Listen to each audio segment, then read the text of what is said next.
entitled to kill his sister because she was doing something that embarrassed him. He couldn't take his friends teasing him about it. He couldn't take the fact that she did something that he felt reflected on him. And so he did what his culture, or his older culture, suggested he do.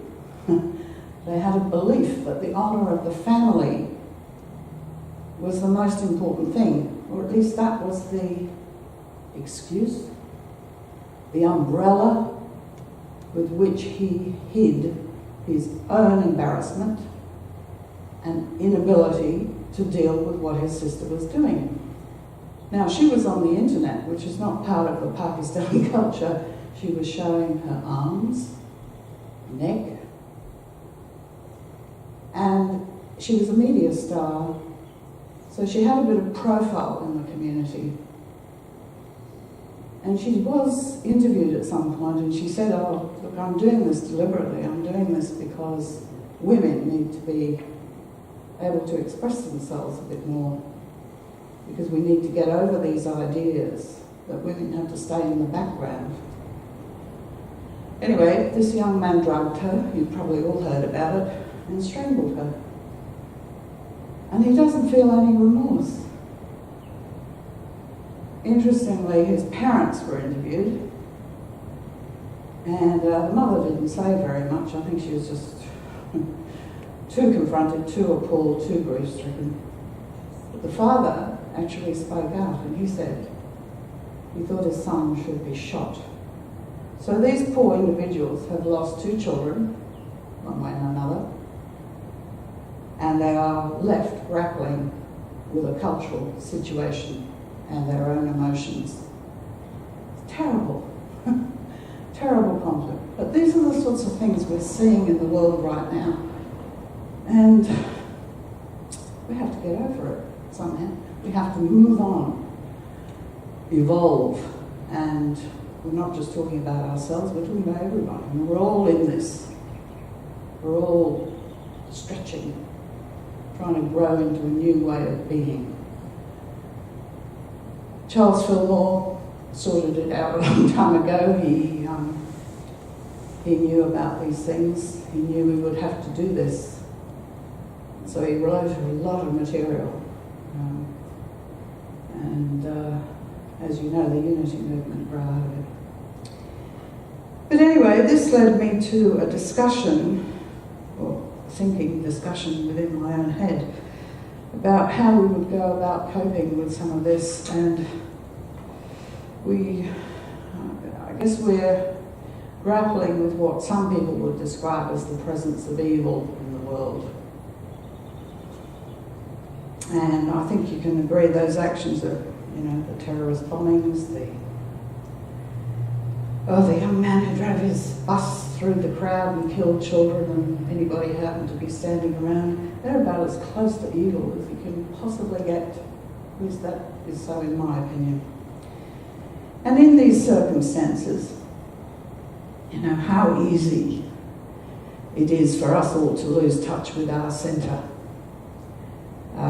This is wicked, wanton destruction. When I get that tight knot in my stomach or I have difficulty breathing, I know that this negative energy has entered my system through the porthole of my mind. And immediately this tells me to step back, turn my attention to spirit, to take a look at the whole situation from a more distant and illumined perspective, so we can prevent our emotions from overwhelming us. Because this virus of evil, if we call it that, this fear that it generates is very contagious, and hatred soon results. Now, of course, we're quite justified in feeling completely outraged by cruelty and appalling waste of life, but it is imperative that we develop some way of coping with this anxiety and revulsion. We do not wish to compound the problem by losing sight of the joy and peace that is part of living in an abundant universe. If at all possible, we do our best to transform the negative energy into something spiritually productive. And this can be hard in the face of the current situation. But I believe Unity and New Thought people have a responsibility here. We must help to allay the panic and distress. We have something valuable to offer. We have an understanding and spiritual tools that will help counteract the emotional impact on the general population, and ourselves for that matter. We need to live through what is happening with our faith in love and life intact. And addressing this world situation is probably a good place to start, because sometimes people criticise Unity for looking at the world through rose-coloured glasses. Are we crazy idealists? Or as Reverend Shepherd described it in the Unity magazine, are we a flock of cockeyed optimists floating over a lake of cynical pessimism? How valid are these assertions?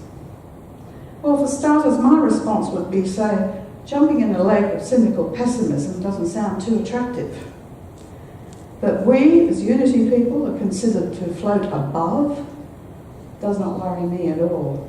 Taking a high vantage point is a sensible strategy when we might otherwise be drowned by emotion and lose our sense of direction. And rising above the situation offers us a broader panoramic perspective from where we can determine the direction forwards. Generally speaking, cynicism and pessimism are not too hard to find because they are easy states of mind. They require no effort from us. Unless we choose to be positive, we can fall into this lake of habitual thinking that serves no purpose for anyone. The cynical person is probably now drowning in a chaotic mix of pessimistic conclusions, traumatised and locked into victimhood, believing they have no power to affect anything. Just listen to their conversation. On the other hand, it takes strength and courage to choose something higher and better. It requires something of us. It would be absurd, wouldn't it, for any of us to deny that there are nasty things in the world. What we do as Unity people is deny that those things have any predetermined or permanent reality. We deny, meaning we assert, that negative energy has no power over us as spiritual beings. We don't refuse to acknowledge the shadow, we just place the emphasis differently and focus our attention elsewhere on the good.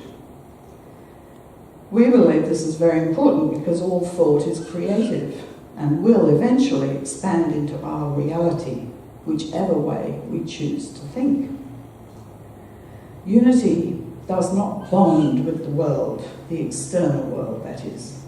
When we study the universal spiritual truth principles in any depth, we learn how to see the world differently, how to be in this world but not of it.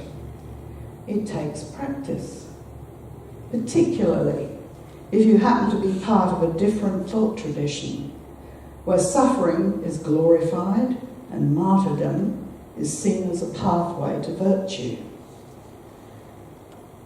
Nowadays, none of us can deny or escape the fact that the dark side, which has definitely shown up on our watch. We can only choose to resist becoming hypnotised by the horror and sadness displayed on continuous looping newsreels on television. With effort, we can learn how to deal mentally with what we see and hear, boosted by our communion with spirit.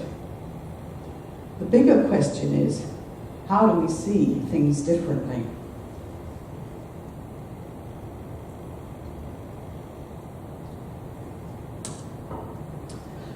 We are told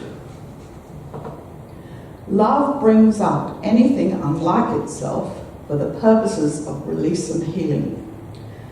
Wouldn't you love to know with certainty that wrong thinking is being exposed because it can no longer be tolerated in human consciousness? That would mean we are witnessing a process Unity calls chemicalization, when old thought forms have surfaced as patterns of belief that are breaking down, and we now have the opportunity of transforming them into something better. Nevertheless, evil actions are still hard to grasp emotionally. So what is really in play here? My title, which I got wrong, by the way, in the first count, Jim corrected me. My title, Double Double, Toil and Trouble, refers to the three witches in Macbeth, hunched over a cauldron, concocting an evil spell for the sole intention of inflicting harm and making everything much worse. In Shakespeare's words, causing double the toil and trouble. We can see how this quotation fits my theme this morning. The idea of evil was first introduced to most of us through fairy tales and stories in childhood. Typically, these stories of the wicked witch or wizard deliberately crafting the poisoned apple and putting the inhabitants of the castle to sleep under a magic spell. And there they stay, until someone, usually the handsome prince, comes to awaken and rescue them. Then he marries the sleeping princess, now awake, which represents an integration and resolution of the situation.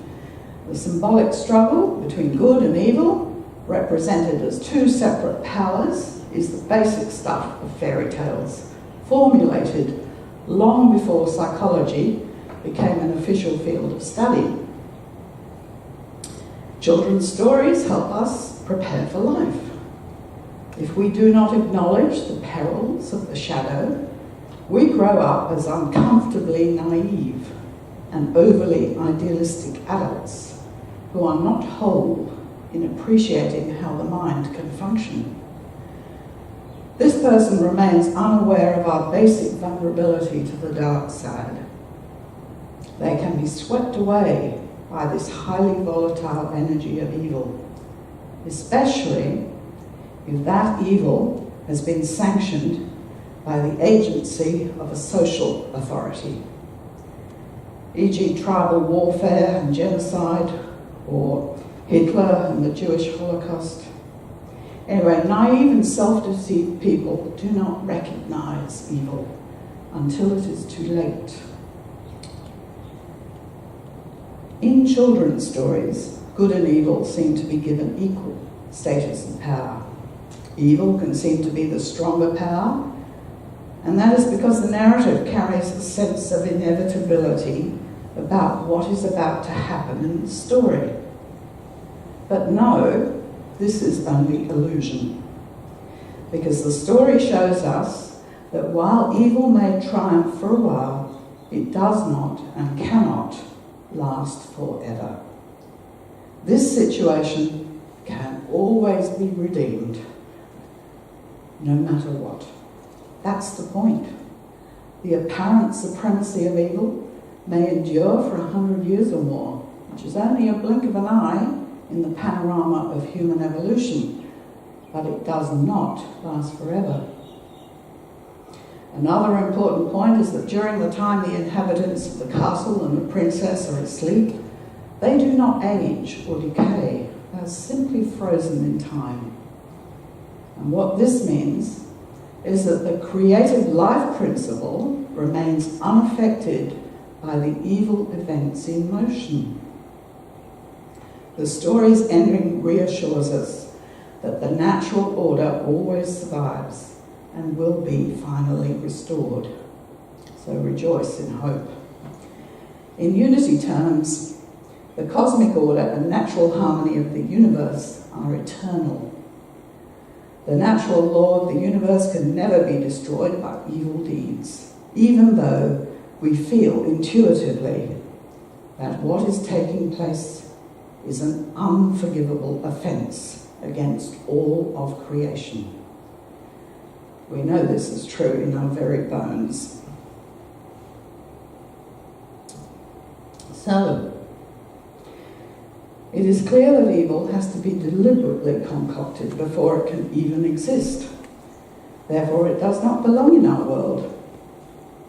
The three witches in Macbeth must come together for the express purpose of casting the spell. They have to put all the ingredients together. Different ingredients, thoughts and emotions, into the cauldron, which is the vessel of consciousness. They have to do this first, and then they have to focus their attention deliberately. Concentrate on stirring the pot, words of destruction. This intensifies the energy, double, while speaking their poison, words of destruction, until the brew is finally cooked, becomes powerful. This is actually happening right now in much the same way, but on a global scale with exposure never before contemplated. Today there are individuals and groups of people who are behaving like these witches, plotting, planning, engineering monstrous events to cause as much damage and distress as possible to people they don't know. But we know that when people hide their faces behind a mask or under a hood, as in the Ku Klux Klan did in the US, or wear a soldier's uniform, as in wartime, they compromise their individuality, which helps them disassociate from their inhumane actions. This also removes them from a sense of personal responsibility and moral judgment. Nonetheless, they remain accountable for their actions. No matter how such people rationalise their behaviour, any blind desire to inflict harm on others indicates a loss of contact with the deepest and truest aspects of their being. This has nothing to do with religion or the Spirit of God. It has everything to do with manipulation, desperation, and ignorance. So what are spiritually conscious people to do in order not to feel completely hopeless?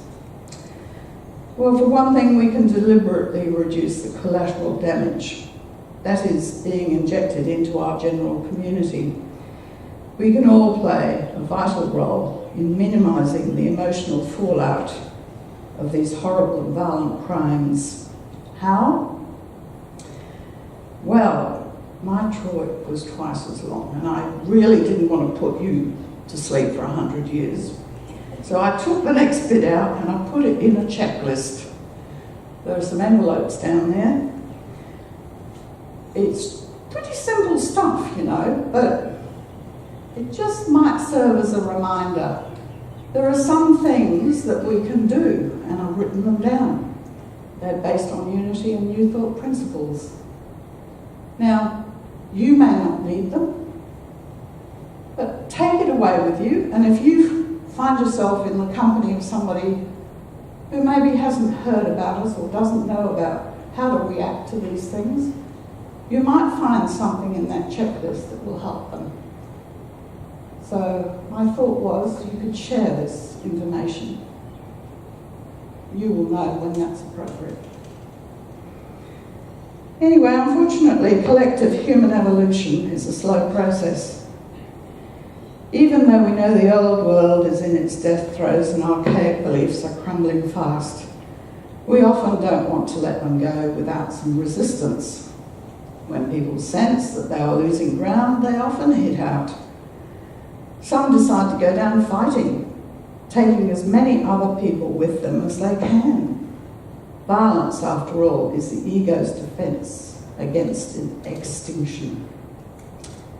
Dr. Michael Beckwith comments that those who fight for what they believe in do so because underneath it all, they are really afraid what they believe in is not true.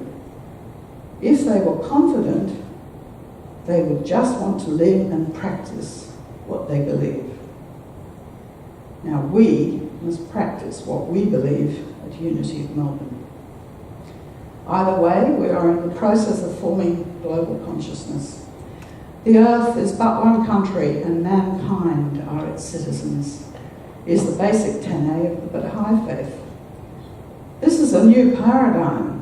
While most of us agree in principle, we do not yet know exactly how to live it out. We are founding pioneers in this enterprise, and the plumbing is not in yet, as Caroline Mace says. Humility will help us as we learn to adjust.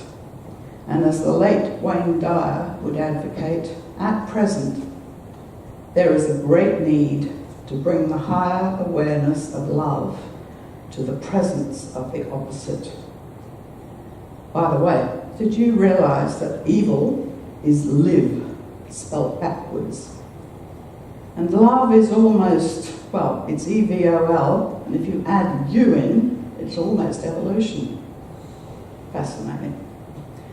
But when we speak of love, it's not a passive state of consciousness. It is not syrupy, sweet, or sentimental feeling in this context. Rather, it is a personal decision to take a powerful stand in putting the creative energy of life back into any situation and turning something around in a way that brings people together and engenders more harmony and peace in the world. We cannot allow vengeance to creep into our thinking. Our behaviour is not that unconscious anymore. Universal spiritual truth principles have opened a wider doorway. It is well to remember that there is a guiding force in this world which will win out in the end. All things work together for good in the unfolding cycles of creation. I leave you with the affirmation that Reverend Leala Thompson gave me years ago. It steadies and calms me. These are her words. Would you like to shut your eyes just as I read this out and see if you can catch the energy of this for yourself? Centered and poised in the Christ mind of God, nothing and no one can disturb the calm peace